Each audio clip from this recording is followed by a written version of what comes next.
It started a decade ago when a mysterious criminal group figured out a foolproof scheme to steal millions of dollars.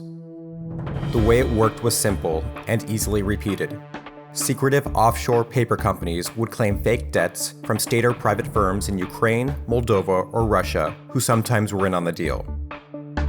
Bribed judges in the Republic of Moldova or Ukraine would accept the claims and rule in favor of the criminals. The company would pay off the debt to the offshore, and the money, protected by a court ruling, was effectively laundered and headed for Europe.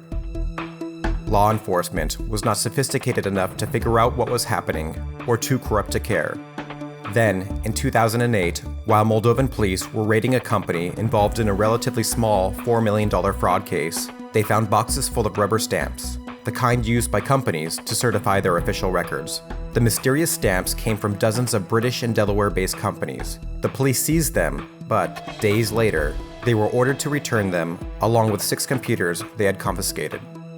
What they didn't know at the time was that they just missed an opportunity to stop what would become one of the largest money laundering operations in the world.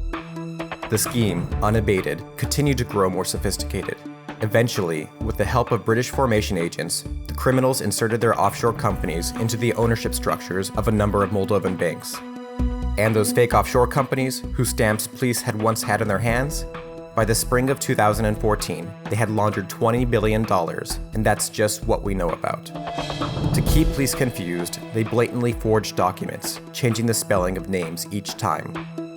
Finally, in the end of 2015, they pulled another big one.